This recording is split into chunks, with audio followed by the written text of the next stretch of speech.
ഇന്നുണ്ടല്ലോ കുറച്ച് പ്ലാനൊക്കെ ചെയ്തിട്ട് കുറേ വീഡിയോസൊക്കെ കണ്ടിട്ട് ചെയ്യുന്നൊരു റെസിപ്പിയാണ് കേട്ടോ. അപ്പം ഒരാൾ ചോദിച്ചിട്ടുണ്ടായിരുന്നു മൈസൂർ മസാല ദോശയുടെ റെസിപ്പി ഒന്ന് കാണിക്കുമെന്ന്. അപ്പോൾ അവർക്ക് വേണ്ടിയിട്ട് ഞാൻ ഒന്ന് സെർച്ച് ചെയ്ത് നോക്കിയെടുത്തിട്ടുള്ള റെസിപ്പിയാണ് ഇത്. അപ്പോൾ ഇന്ന് തയ്യാറാക്കി എടുക്കുന്നത് മൈസൂർ മസാല ദോശ. നല്ല ടേസ്റ്റ് ഉണ്ടായിരുന്നു കഴിക്കാൻ വേണ്ടിയിട്ട്. പൊതുവെ നമ്മളിത് പുറത്ത് പോകുന്ന സമയത്ത് ഇത് കഴിച്ചിട്ടുണ്ട്.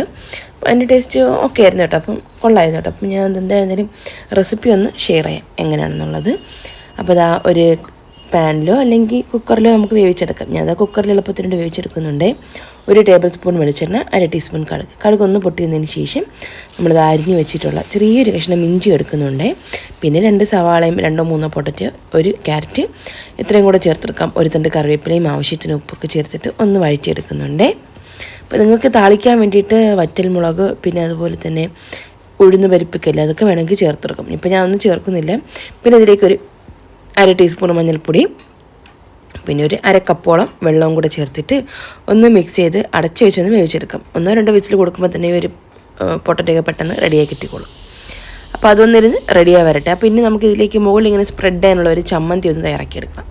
അപ്പോൾ അതിന് വേണ്ടി ഞാൻ അവിടെ ഒരു മിക്സിയുടെ ജാർ എടുത്തിട്ടുണ്ട്. ഇതിലേക്ക് ഒരു 4 മുളക്, നമ്മൾ കാശ്മീരി മുളകോ സാധാരണ മറ്റൊരു മുളകൊന്നും എടുക്കരുത്, ലോണ എരിയും. പിന്നെ ഇത് എടുത്തിട്ടുള്ളത് ബാഡ്കി ചില്ലിയാണ്.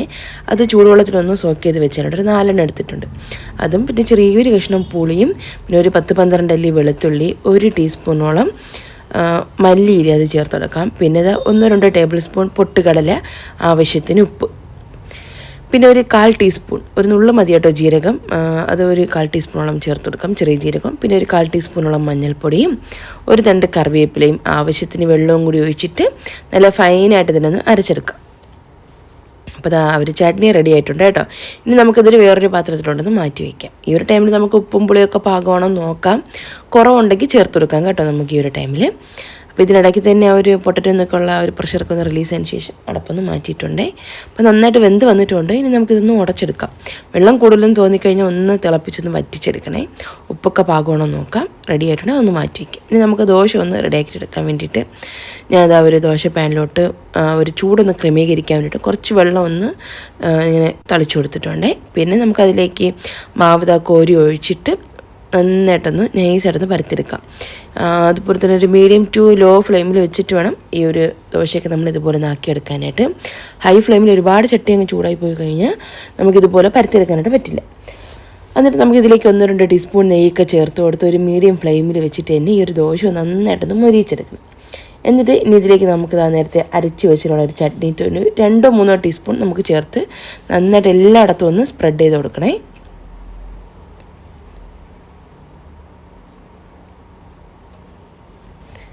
അപ്പോൾ അതൊരു മസാലയൊക്കെ ഒന്ന് സ്പ്രെഡ് ചെയ്ത് വെച്ചിട്ടുണ്ട്. ഇനി നമുക്കിതിലേക്ക് വേവിച്ച് വെച്ചിട്ടുള്ള ഒരു പൊട്ടറ്റോ മസാലയും കൂടെ നമുക്കിതിൽ മുകളിലായിട്ട് ഇങ്ങനെ വെച്ച് കൊടുക്കാം. അതും ഫുള്ളായിട്ട് ഞാൻ ഒന്ന് മുകളിൽ നന്നായിട്ട് തന്നെ സ്പ്രെഡ് ചെയ്ത് കൊടുക്കുന്നുണ്ട്.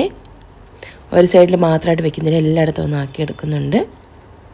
പിന്നെ ഇതിൻ്റെ ഒരു മെയിൻ ഹൈലൈറ്റ് ആണ് ഈ ഒരു സവാള, അത് ചേർക്കണേ. മെയിനായിട്ട് സവാള ചെറുതായിട്ട് നരിഞ്ഞത് അല്ലെങ്കിൽ നീളത്തിന് മുറിച്ചതോ അത് ഇതുപോലെ മുകളിലൊന്നിങ്ങനെ വിതറി കൊടുത്തിട്ട് നന്നായിട്ട് നമുക്ക് മടക്കിയെടുക്കാം. ഇത് രണ്ടായിട്ടൊന്ന് മടക്കിയിട്ട് നമുക്കിത് സെർവ് ചെയ്യാം. അപ്പോൾ നല്ല ചൂടോട് കൂടി തന്നെ കഴിക്കണേ.